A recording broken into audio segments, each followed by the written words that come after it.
Hi everyone, welcome to my YouTube channel. ಅನ್ಕೋಬೋದು ಏನು daily ಸುತ್ತಾಡ್ತಾನೆ ಇರ್ತಾಳೆ ಅಂತ. ಆದರೆ ಅವತ್ತು ತಲಕಾಡಿಗೆ ಹೋಗಿದ್ವಲ್ಲ, ಸೋಮನಾಥ್ಪುರಕ್ಕೆ ಹೋಗೋಕ್ಕಾಗಿರಲಿಲ್ಲ ಅಂತೇಳಿ ಇವತ್ತು ಸೋಮನಾಥ್ಪುರಕ್ಕೆ ಹೋಗ್ತಾ ಇದ್ವಿ ನಾನು ಕಾವ್ಯನು. 9 ಗಂಟೆಗೆ ಹೋಗಬೇಕಾಗಿತ್ತು, ಆದರೆ ಟೈಮ್ ಆಗಲಿ 9:15 9:45 ಆಗೇ ಬಿಟ್ಟಿತ್ತು. ಆಮೇಲೆ ಕಾವ್ಯ ವೀಡಿಯೋ ಕಾಲ್ ಮಾಡಿದ್ಲು. ಅಂದರೆ ಅವಳು ಜಾಸ್ತಿ ಜೀನ್ಸ್ ಹಾಕೊಳ್ಳೋಕೆ ಹೋಗೋದಿಲ್ಲ, ಸೊ ಅದರಿಂದ ಹೇಗಿದೆ ಹೇಳು ಅಂತೇಳಿ ಮಾಡಿದ್ಲು. ಆಮೇಲೆ ಇನ್ನೇನು ನಾನು ಬೇಗನೆ ಬಂದಿದ್ಲು ಅಂತೇಳಿ ಕಾವ್ಯದ ಮನೆ ರೋಡ್ ಹತ್ರ ಬಾ, ಹಂಗೆ ಹೋಗೋಣ ಜೊತೆಗೆ ಎಲ್ಲರೂ ಅಂತ ಹೇಳಿದ್ದೆ. ಸೋಮನಾಥ್ಪುರಕ್ಕೆ ಹೋಗಬೇಕು ಅಂತ ಅವಳಿಗೆ ಹೇಳ್ದಾಗ 10 ಗಂಟೆಗೆ ಹೋಗೋಣ ಅಂತ ಹೇಳಿದ್ರು. ಅವಳು ಕರೆಕ್ಟಾಗಿ 10 ಗಂಟೆಗೆ ಬಂದಳು. ನಾವೆಲ್ಲೋ ಬಸ್ ಮಿಸ್ ಆಗುತ್ತೆ ಅಂತ ಅಂದ್ಕೊಂಡ್ವಿ, ಬಟ್ ನಾವು ಕರೆಕ್ಟಾಗಿ ಹೋದ್ವಿ 10 ಗಂಟೆಗೆ ಅಲ್ಲಿಗೆ. ಅಷ್ಟೊತ್ತಿಗೆ ಬಸ್ಸು 10:10ಗೆಲ್ಲ ಬಂತು. ನಾವು 3 ಜನ ಜಾಸ್ತಿ ಮಾತಾಡ್ತಾ ಇದ್ವಿ ಅಂತೇಳಿ ಅಂಕಲು ಕಾವಿನ ಆ ಕಡೆ ಕೂರಿಸ್ಬಿಟ್ಟಿದ್ರು. ಬಡತವಿಂದ ದೇಶ ಉದ್ಧಾರ ಆಯ್ತದ.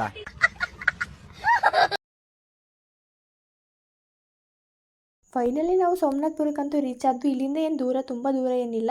ಇಲ್ಲಿಂದ ಒಂದು ಸ್ವಲ್ಪ ದೂರ ಆಗುತ್ತೆ, ಕಿಲೋಮೀಟ್ರ್ ಅಂತಲೂ ಹೇಳೋಕ್ಕಾಗಲ್ಲ. ಅಲ್ಲಿಂದ ಸ್ವಲ್ಪ ದೂರ ಅಷ್ಟೇ. ನನಗೆ ರೇಗಿಸ್ತಾ ಇದೆ. ಮಾರ್ನಿಂಗ್ ಹೋಗ್ಬೇಕಾದ್ರೆ ಇಷ್ಟು ಚೆನ್ನಾಗಿರ್ತೀವಿ, ಬಟ್ ಆ ಕಡೆಯಿಂದ ಬರಬೇಕಾದ್ರೆ ಹೇಗಿರ್ತೀವಿ, ವೀಡಿಯೋ ಮಾಡಿಕೊಂಡು ಅದನ್ನು ಒಂದು ವೀಡಿಯೋ ಮಾಡೋಣ ಅಂತ ಹೇಳ್ತಾ ಇದ್ದೆ. ಸರಿ ನೋಡಾಯಿತು, ನಾನು ಹಿಂಗೆ ಇರ್ತೀನಿ ಅಂತ ಕಾವ್ಯ ಹಂಗೆ ಹೇಳ್ತಾ ಇದ್ಲು.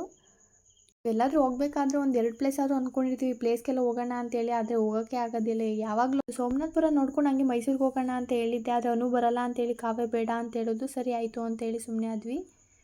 ಚಾರ್ಜ್ ಮಾಡ್ತಾರೆ, ಅಂದರೆ ವೆಹಿಕಲ್ ಮೇಲೆ ಡಿಪೆಂಡ್ ಆಗುತ್ತೆ ಇಲ್ಲಿ ಚಾರ್ಜ್ ಎಲ್ಲ. ಈ ಸೋಮನಾಥ್ಪುರದಲ್ಲಿ ಎಂಟ್ರೆನ್ಸ್ ಫೀಸ್ ಇರುತ್ತೆ, ಅದನ್ನೆಲ್ಲ ಆನ್ಲೈನ್ ಪೇಮೆಂಟೇ ಮಾಡಬೇಕು. ಅಂದರೆ ಕ್ಯಾಶೆಲ್ಲ ಇಸ್ಕೊಳ್ಳೋದಿಲ್ವಂತೆ. ಅಂದರೆ ಇದು ಸ್ಕ್ಯಾನ್ ಮಾಡಿದ ತಕ್ಷಣ ಅಮೌಂಟ್ ಹಾಕಿದ ತಕ್ಷಣ ಡೈರೆಕ್ಟ್ ಗೌರ್ಮೆಂಟ್ಗೆ ಹೋಗುತ್ತಂತೆ. ಇಲ್ಲಿ ಕ್ಯಾಶ್ ಫೆಸಿಲಿಟಿ ಎಲ್ಲ ಇಸ್ಕೊಳ್ಳಲ್ವಂತೆ. ಏನಕ್ಕೆ ಅಂತ ಹೇಳಿದ್ರೆ, ಮೊದಲು ಕೋವಿಡ್ ಇತ್ತಲ್ಲ, ಅದರಿಂದ ಕ್ಯಾಶ್ ಎಲ್ಲ ಇಸ್ಕೊಳ್ತಾ ಇರಲಿಲ್ವಂತೆ. ಬಟ್ ಈ ಕೋವಿಡ್ ಟೈಮಲ್ಲಿ ಯಾವ ರೂಲ್ಸ್ ಇತ್ತು ಅದೇ ರೂಲ್ಸೇ ಈಗಲೂ ಇರೋದು, ಆನ್ಲೈನ್ ಪೇಮೆಂಟು. ಆಮೇಲೆ ನಮಗೊಂದು ಪೇ ಮಾಡಿದ್ಮೇಲೆ ಒಂದು ಕೋಡ್ ಬರುತ್ತೆ, ಅದನ್ನು ಬರ್ಕೋತಾರೆ. ಅದೇನಕ್ಕೆ ಅಂತ ಗೊತ್ತಿಲ್ಲ, ಬಟ್ ಅದನ್ನ ಮೇ ಬಿ ಇವ್ರು ಸಬ್ಮಿಟ್ ಮಾಡಬೇಕು ಅನಿಸುತ್ತೆ. ಸೊ ಅದು ನಮ್ಮ ಫೋನಲ್ಲೇ ಬರುತ್ತೆ. ಸುತ್ತಮುತ್ತ ಎಲ್ಲ ಗಿಡಗಳೆಲ್ಲ ಬೆಳೆಸಿರೋದೆಲ್ಲ ತುಂಬ ಚೆನ್ನಾಗಿದೆ, ಬಟ್ ಫೋಟೋಸ್ ಎಲ್ಲ ತಗೊಳಕ್ಕಂತೂ ಇನ್ನೂ ಚೆನ್ನಾಗಿದೆ. ಆದರೆ ಇಲ್ಲೆಲ್ಲ ಒಳಗಡೆ ಎಲ್ಲ ಬಿಡೋದಿಲ್ಲ. ಅಂದರೆ ಇನ್ನೊಂದು ಖುಷಿಯಾಗಿದೆ ಏನಂತ ಹೇಳಿದ್ರೆ, ಬಟ್ ನಾವು ನಮ್ಮ ಕರ್ನಾಟಕದಲ್ಲಿದೆ, ನಮ್ಮ ಸಂಸ್ಕೃತಿ ಎಲ್ಲ ಒಬ್ಬೊಬ್ಬರು ಮಾತ್ರ ಅಲ್ಲ, ಬಟ್ ಬೇರೆ ಕಂಟ್ರಿಗಳಿಂದ, ಬೇರೆ ಸ್ಟೇಟ್ಗಳಿಂದ ಬಂದಿರೋರೆಲ್ಲ ನಮ್ಮ ಸಂಸ್ಕೃತಿ ಸೀರೆ ಹಾಕೊಂಡು ಹೂ ಮುಡ್ಕೊಂಡಿರೋದು ನೋಡಿ ನನಗಂತೂ ತುಂಬ ಖುಷಿ ಆಯಿತು. ಅಂದರೆ ನಾವೆಲ್ಲ ಹೋಗಬೇಕು ಅಂದರೆ ಸೀರೆ ಎಲ್ಲ ಉಟ್ಕೊಳ್ಳೋಕ್ಕಾಗೋದಿಲ್ಲ. ಸೊ ಅಂದರೆ ಬೇರೆ ಕಂಟ್ರಿಗಳಿಂದ ಬಂದಿರೋರು ಸೀರೆ ಉಟ್ಕೊಂಡಿರೋದು ನೋಡಿ ನಮಗೆ ನಿಜ ಶಾಕ್ ಆಯಿತು ಒಂದ್ಸಲಿಗೆ. ಆದರೂ ಅವರನ್ನು ನೋಡಿ ತುಂಬ ಖುಷಿ ಆಯಿತು. ಇಲ್ಲಿ ನೋಡಿ ಇನ್ನೊಂದು ಶಾಕ್ ಆಗಿದ್ದೇನೆ ಅಂದರೆ, ಬೇರೆ ಕಂಟ್ರಿಗಳಿಂದೆಲ್ಲ ಬರ್ತಾರೆ, ಅವರು ಕನ್ನಡನೇ ಬರೋದಿಲ್ಲ. ಆದರೂ ಕನ್ನಡ ಇಲ್ಲಿ ಬರದೇ ಹೋದವರಿಗೆಲ್ಲ ಇಲ್ಲಿ ಸ್ಟಾಫ್ಗಳು ಇರ್ತಾರೆ, ಅವರು ಎಕ್ಸ್ಪ್ಲೈನ್ ಮಾಡ್ತಾರೆ ಯಾವ ಥರ ಇದು ಏನು ಅಂತೇಳಿ. ಅಲ್ಲಿ ಒಂದೊಂದು ಕೆತ್ತಿರೋದಿರುತ್ತಲ್ಲ ವಿಗ್ರಹಗಳೆಲ್ಲ, ಅದ್ರ ಬಗ್ಗೆ ಎಲ್ಲ ಬೇರೆಯವರು ಎಕ್ಸ್ಪ್ಲೈನ್ ಮಾಡ್ತಾರೆ. ಬಟ್ ಅದು ಎಕ್ಸ್ಪ್ಲೈನ್ ಮಾಡ್ತಾರಲ್ಲ, ಸೊ ಅವ್ರಿಗೆಲ್ಲ ಅದನ್ನು ಫೀಸ್ ಚಾರ್ಜ್ ಮಾಡ್ತಾರೆ, ಅವ್ರು ಇಷ್ಟಿಷ್ಟು ಅಂತ ಹೇಳಿ. ಆ ಚಾರ್ಜ್ ಹೊರಗಡೆ ಕಂಟ್ರಿಗಳಿಂದ ಯಾರ್ಯಾರು ಬಂದಿರ್ತಾರೆ ಅವ್ರಿಗೆಲ್ಲ ಈ ಕಡೆ ಸುತ್ತಮುತ್ತ ಏನು ಗೊತ್ತಿರಲ್ಲ ಅಲ್ವಾ. ಸೊ ಅದರಿಂದ ಅಂತೇಳಿ ಅಲ್ಲಿರೋ ಸ್ಟಾಫ್ಗಳು ಪೂರ್ತಿ ಒಳಗಡೆಯಿಂದ ಹಿಡಿದು ಈಚೆ ತನಕನೂ ಪೂರ್ತಿ ಎಕ್ಸ್ಪ್ಲೈನ್ ಮಾಡ್ತಾರೆ ಅವ್ರಿಗೆ. ಕೇಳಿಸದೆ ಕಲ್ಲು ಕಲ್ಲಿನಲ್ಲಿ ಕನ್ನಡ ನುಡಿ, ಕನ್ನಡ ನುಡಿ ಕಾಣಿಸದೆ ಹೊನ್ನ ಚರಿತೆಯಲ್ಲಿ ಹಂಪೆಯ ಗುಡಿ, ಹಂಪೆಯ ಗುಡಿ ವೈಭವದ ತವರು ಕೂಗಿದೆ, ಪ್ರೀತಿಸುವ ಹೃದಯ ಬೇಡಿದೆ, ಕೇಳು ನೀನು. ಕೇಳಿಸದೆ ಕಲ್ಲು ಕಲ್ಲಿನಲ್ಲಿ ಕನ್ನಡ ನುಡಿ, ಕನ್ನಡ ನುಡಿ ಕಾಣಿಸದೆ ಹೊನ್ನ ಚರಿತೆಯಲ್ಲಿ ಹಂಪೆಯ ಗುಡಿ, ಹಂಪೆಯ ಗುಡಿ ವೈಭವದ ತವರು ಕೂಗಿದೆ, ಪ್ರೀತಿಸುವ ಹೃದಯ ಬೇಡಿದೆ, ಕೇಳು ನೀನು.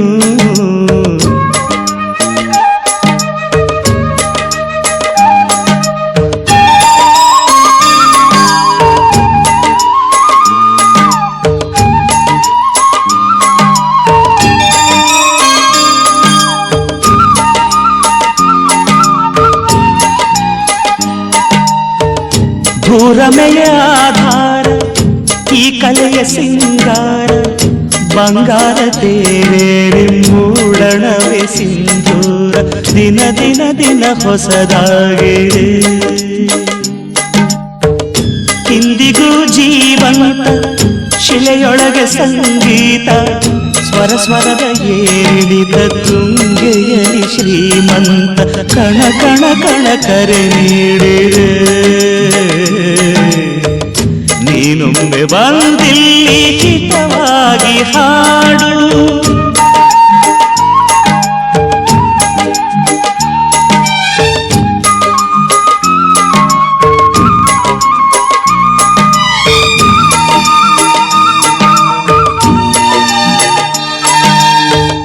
ಕೇಳಿಸದೆ ಕಲ್ಲು ಕಲ್ಲಿನಲ್ಲಿ ಕನ್ನಡ ನುಡಿ, ಕನ್ನಡ ನುಡಿ ಕಾಣಿಸದೆ ಹೊನ್ನ ಚರಿತೆಯಲ್ಲಿ ಹಂಪೆಯ ಗುಡಿ ಹಂಪೆಯ ಗುಡಿ ವೈಭವದ ತವರು ಕೂಗಿದೆ ಪ್ರೀತಿಸುವ ಹೃದಯ ಬೇಡಿದೆ ಕೇಳು ನೀನು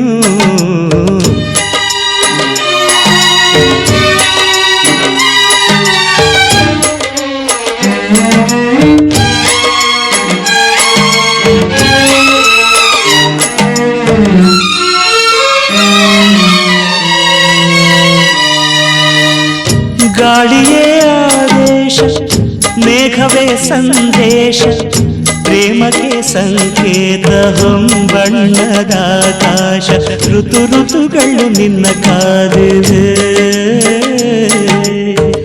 ನೀನಿರೇ ರಂಗೋಲಿ ಸಂಗಾತಿ ಸುವಾಲಿ ನವರಸವು ಮೈದಾಳಿ ಜೀವನದ ಜೋಗಾಲಿ ಯುಗ ಯುಗದಲ್ಲೂ ನಿನ್ನ ಕಾಯುವೆ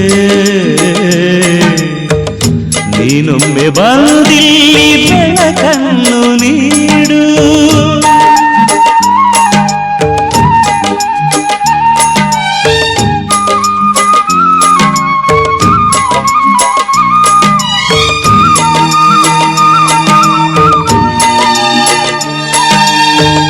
ಕೇಳಿಸದೆ ಕಲ್ಲು ಕಲ್ಲಿನಲ್ಲಿ ಕನ್ನಡ ನುಡಿ ಕನ್ನಡ ನುಡಿ ಕಾಣಿಸದೆ ಹೊನ್ನ ಚರಿತೆಯಲ್ಲಿ ಹಂಪೆಯ ಗುಡಿ ಹಂಪೆಯ ಗುಡಿ ವೈಭವದ ತವರು ಕೂಗಿದೆ ಪ್ರೀತಿಸುವ ಹೃದಯ ಬೇಡಿದೆ ಕೇಳು ನೀನು ಕೇಳಿಸದೆ ಕಲ್ಲು ಕಲ್ಲಿನಲ್ಲಿ ಕನ್ನಡ ನುಡಿ ದೇವಸ್ಥಾನದಲ್ಲಿ ರೂಲ್ಸ್ ಆ್ಯಂಡ್ ರೆಗ್ಯುಲೇಷನ್ ಅಂತಲೇ ರೀಲ್ಸ್ ಮಾಡೋ ಹಂಗಿಲ್ಲ, ನಾರ್ಮಲ್ ವೀಡಿಯೋಸ್ ಫೋಟೋಸ್ ಎಲ್ಲ ತೊಗೋಬೋದು. ಬಟ್ ಈ ಕಡೆ ಸ್ವಲ್ಪ ವಿಗ್ರಹಗಳು ಅದು ಇದೆಲ್ಲ ಕೆತ್ತಿರೋದಿದೆ, ಅದನ್ನೆಲ್ಲ ಟಚ್ ಮಾಡೋಂಗಿಲ್ಲ ಅಂತಲ್ಲೇ ಬೋರ್ಡ್ ಹಾಕಿದ್ರು. ನೀವೇನಾದರೂ ಸೋಮನಾಥ್ಪುರಕ್ಕೆ ಏನಾದರೂ ಹೋದರೆ ನಾರ್ಮಲ್ ವೀಡಿಯೋಸ್ ಫೋಟೋಸ್ ಎಲ್ಲ ತೊಗೊಳ್ಳಿ, ಬಟ್ ರೀಲ್ಸ್ ಎಲ್ಲ ಮಾಡೋಕ್ಕೆ ಹೋಗಬೇಡಿ. ಸೋಮನಾಥ್ಪುರ ಅಂತೂ ತುಂಬ ಚೆನ್ನಾಗಿದೆ. ಇಲ್ಲಿ ಕೆತ್ತಿರೋ ಒಂದೊಂದು ವಿಗ್ರಹಗಳಂತೂ ಕಣ್ಣು ಮುಂದೆ ನೋಡೋದಕ್ಕಂತೂ ತುಂಬ ಖುಷಿಯಾಗುತ್ತೆ. ಬಟ್ ಇದಕ್ಕೆ ಹೋಲಿಸ್ಕೊಂಡ್ರೆ ತಲಕಾಡು ಇಷ್ಟು ಇರಲಿಲ್ಲ, ಮೇ ಬಿ ಕೆತ್ತಿರೋದು ಈ ಥರ ಇರಲಿಲ್ಲ. ಬಟ್ ಇದು ಸಣ್ಣ ಸಣ್ಣ ಸರಗಳು ಕೆತ್ತಿರೋದಾಗಿರ್ಬೋದು, ಪ್ರತಿ ಒಂದೊಂದು ಪುಟ್ಪುಟಾಣಿ ಹೆಂಗೆ ಕೆತ್ತಬೇಕು ಅಂದರೆ ಈಗಿನ ಕಾಲದಲ್ಲಿ ತುಂಬ ಕಷ್ಟ. ಮೊದಲಿನ ಜನ್ರೇಷನ್ನೇ ಬೇರೆ, ಈಗಿರೋ ಜನ್ರೇಷನ್ನೇ ಬೇರೆ. ಈಗಿರೋ ಜನ್ರೇಷನಲ್ಲಿ ಇದನ್ನೆಲ್ಲ ಕೆತ್ತಬೇಕು ಅಂದರೆ ತುಂಬ ಪೇಷನ್ಸ್ ಬೇಕು. ಆದರೆ ಇದನ್ನು ಕೆತ್ತಿರೋದು ಮಾತ್ರ ತುಂಬ ಖುಷಿ ಆಯಿತು ನೋಡಿ. ಬಟ್ ನೀವು ಯಾರಾದರೂ ಹೋಗಿಲ್ಲ ಅಂದರೆ ಒಂದ್ಸಲ ವಿಸಿಟ್ ಮಾಡಿ. ನಾನು ವೀಡಿಯೋದಲ್ಲಿ ಹಾಕಿರೋಕ್ಕಿಂತ ನೀವು ರಿಯಲಿ ನೋಡಿದ್ರೆ ಬಟ್ ಅಷ್ಟೇ ಖುಷಿಯಾಗುತ್ತೆ. ಆದರೆ ನಮಗೆ ನೋಡಿದ್ರೆ ನಿಜವಾಗ್ಲೂ ಇದನ್ನು ಕೆತ್ತಿದ್ದಾರಾ ಅಂತ ತುಂಬ ಶಾಕ್ ಆಗುತ್ತೆ. ಬೇರೆ ಕಂಟ್ರಿಗಳಿಂದ ಎಲ್ಲ ಬಂದು ಇಲ್ಲಿ ಸ್ಟೋರಿ ಕೇಳ್ತಾರೆ ಅಂತ ಹೇಳಿದ್ರೆ ನಿಜ ಅವ್ರಿಗೆ ಎಷ್ಟು ಕ್ಯೂರಿಯಾಸಿಟಿ ಇರಬೇಕು ಈ ದೇವಸ್ಥಾನದ ಬಗ್ಗೆ. ನನಗೂ ಇಲ್ಲಿರೋ ಸ್ಟೋರಿ ಕೇಳಬೇಕು ಅಂತ ಇಷ್ಟನೇ, ಬಟ್ ನಂಗೆ ಹಿಸ್ಟ್ರಿ ಅಂದರೆ ಮೊದಲೇ ಆಗೋದಿಲ್ಲ. ಇದು ಯಾಕೋ ಅಣ್ಣವ್ರ ರೇಂಜಿಗೆ ಬಿಲ್ಡಪ್ ಕೊಡ್ತಿದ್ದೀರಾ? ತಾವು ಅಷ್ಟು ಒಳ್ಳೆಯವರಲ್ಲ ಅಂತ ನಮಗೆ ಗೊತ್ತು. ಯಾವಾಗಲೂ ಅನು ಫೋಟೋಶೂಟ್ ಜಾಸ್ತಿ ಮಾಡ್ಕೋತಾಳೆ ಅಂತ ಹೇಳ್ತಿದ್ದೆ, ಬಟ್ ಇವತ್ತು ಕಾವ್ಯನೇ ಸ್ವಲ್ಪ ಅವಳಿಗಿಂತ ಹೆಚ್ಚಾಗೆ ಮಾಡ್ಕೋತಾ ಇದ್ದು. ಬಟ್ ಅನು ಏನು ಕಮ್ಮಿ ಇಲ್ಲ ಅಂತೇನಿಲ್ಲ, ಅವಳು ಫೋಟೋಶೂಟ್ ಅಂತೂ ಇನ್ನೂ ಫೋಟೋಸ್ ಚೆನ್ನಾಗೇ ತಗೋತಾಳೆ. ಮೊದಲು ಪಿಯೂರ್ ಇದ್ದಾಗ ಅವಳು ಎಷ್ಟೇ ಫೋಟೋಸ್ ತಗೊಳಕ್ಕೆ ಕರೆದ್ರು ಬರ್ತಾ ಇಲ್ಲ ಅಂತ ಕಾವ್ಯ ಬೈತಾ ಇದ್ದು. ಇವಾಗ ಮಾತ್ರ ಹಿಂಗೆ ತಗೋತೀಯಾ, ಮೊದಲು ಅಷ್ಟು ಕರೆದು ಬರ್ತಾ ಇರಲಿಲ್ಲ, ಹಂಗೆ ಹಿಂಗೆ ಅಂತ ಹೇಳ್ತಾ ಇದ್ದು. ನನ್ನ ಬ್ಲಾಗ್ ನಾವು ಹಂಗೆ ಚೆನ್ನಾಗಿ ಕಾಣ್ತೀವಿ. ಯಾರು ಹೇಳಿದ್ರು ನೀನು ಚೆನ್ನಾಗಿ ಕಾಣ್ತೀಯ ಅಂತ? ನಾನು ಎಲ್ಲಿ ರೀಲ್ಸಲ್ಲಿ ಮಾಡಿದ್ದೀನಿ.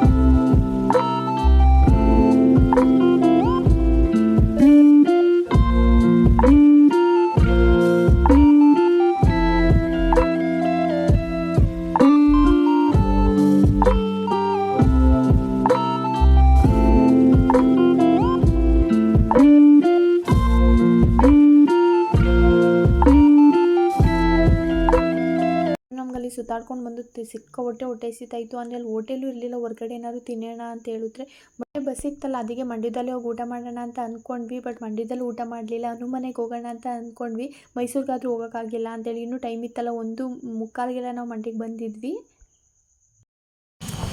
ಇವತ್ತು ನಾವು ಎಲ್ಲಿಗೆ ಹೋಗ್ತಾ ಇದ್ದೀವಿ? ಅನು ಮನೆಗೆ. ನಿಮ್ಮ ಮನೆಗೆ ನಾವು ಯಾವಾಗಲೂ ಹೋಗ್ತೀವಿ, ಅದಕ್ಕೆ ನಾನು ಅನು ಮನೆಗೆ ಹೋಗೋಣ ಅಂದಿದ್ದು. ಕಾವ್ಯ ನಾವು ಈಗ ಎಲ್ಲಿಗೆ ಹೋಗ್ತಾ ಇದ್ದೀವಿ? ಅನು ಮನೆಗೆ. ನನ್ನ ಬಿಟ್ಬಿಟ್ಟು ಇಬ್ರು ದನ್ನ ತಿನ್ನಕ್ಕೆ ತಿಂತವ್ರೆ.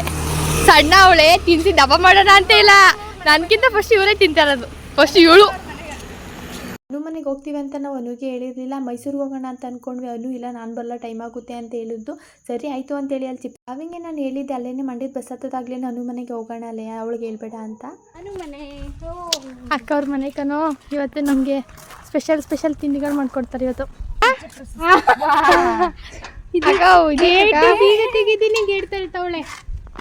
Welcome to Anu house. Home ಅನ್ಬೇಕು, ಹೌಸ್ ಅನ್ಬಾರ್ದು. ನೋಡು ಜನಗಳು ಈ ತರ ಮನಿಕಾಕ ಜಾಗ ಮಾಡಲ್ಲ, ನಾ ಮಟ್ಟಿಗೆ ಮಾಡವ್ರೆ. ಏನ್ ಮನಿಕ ಒದ್ದಾಡ್ಬಿಡ್ತಿದ್ದ ಆಂಟಿ ಇದೇ ಆಂಟಿ ಅವ್ರು ಸಾಂಬಾರ್ ಮಾಡಿರೋದು. ಓ ಹೇಳ್ಬೇಕು ಕಡೆ ಆಂಟಿ ಅಡ್ಗೆ ಹೆಂಗಿತ್ತು ಆಂಟಿ? ಆಂಟಿ ಮಾಡ್ತಲ್ಲ ಆಂಟಿ ಅಡ್ಗೆ ನಿಜವಾಗ್ಲೂ. ಮತ್ತೆ ನೀನು ಬೈತಾ ಇರಿ ಸೀಸ್ತಾ ಇದ್ಲು ಅಂತ. ನಿಜ ತಾನೇ ಇದು. ಚೆನ್ನಾಗಿ ಮಾಡಲ್ಲ ಅಂತ ನಮ್ಗೆ ಗೊತ್ತುಕೊಂಡ್ಬಿಡು. ನೀನೇನಲ್ಲಿ ಹೇಳೋದಲ್ಲಿ ಅಲ್ಲಿ ಇದನ್ನ ತೆಗಿಬೇಕಿದ್ದನ್ನ, ಅಲ್ಲಿ ಹುಳಗಳಿರುತ್ತೆ. ಹಂಗಲ್ಲ ತೆಗೆದು ಫಸ್ಟು ಮಧ್ಯದಲ್ಲಿ ಕಟ್ ಮಾಡಬೇಕು. ಕಟ್ ಮಾಡ್ಬಿಟ್ಟು ಹೇಳು ಮನೆ ಕಂತ ಇದ್ಯಾಕೆ ಹಿಂಗಚ್ಚಿರಿ? ಅಪ್ಪ ಟೊಮೊಟೊ ಕೊಯ್ದು ನೋಡಿದ್ರೆ ಭಯ ಆಯ್ತು ನಂಗೆ. ಟೊಮೊಟೊ ಕೈಗೆ ಕುಯ್ಕೊಂಡಿಯೇ ಲೇ ಹೋಗು, ನಾನು ಕಟ್ ಮಾಡ್ತೀನಿ, ನೀನು ಕಲಸು ಹೋಗಿ. ಕೊಡಿ, ನಾನೇ ಕಲಿಸ್ತಿರಲಿಲ್ಲ ಅಂದ್ರೆ. ಇರೋದನ್ನ ಊಟ ಮಾಡಿ ಇನ್ನೂ ಬೇಯಿಸ್ಬೇಕು ಅಮ್ಮಂಗೆ. ಎಷ್ಟು ಅಪ್ಪ ನಿನಗೆ ಸುಡ್ತಾಳೆ. ಇಂಡಿಯಾ ಪಾಕಿಸ್ತಾನ ಅವಳು ಬರ್ಲಿರ ಅನು ನೀನೆಲ್ಲಿ ಅನ್ನೋದು ಅಂತೆ. ಈಗ ಪ್ರಾಂಪ್ಟಾಗಿ ಹೇಳ್ಬೇಕು. ಪ್ರಾಂಪ್ಟಾಗಿ ಹೇಳಿದ್ರೆ ಚೆನ್ನಾಗಿಲ್ಲ. ಕವಿ ಹೇಳು, ಕಾವ್ಯ ಹೇಳು ಕಾವ್ಯ. ಸ್ವಲ್ಪ ಕರ್ಪುಡಿ ಜಾಸ್ತಿ ಹಾಕ್ಬಿಟ್ಟೋಣ, ಚೆನ್ನಾಗಾಯ್ತು. ಅವರೆಲ್ಲ ಎಡಿಟ್ ಮಾಡ್ತಾ ಇದ್ದಾರೆ ಸ್ಟೇಟಸ್ ಹಾಕಿ. ಇಲ್ಲೊಬ್ರು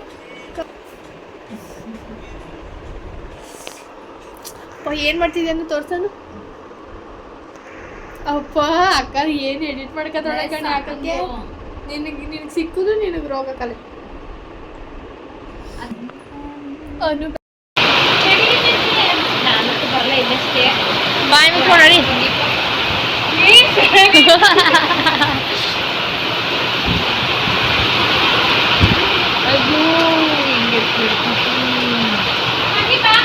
ನಡಿ ಹೋಗೋಣ.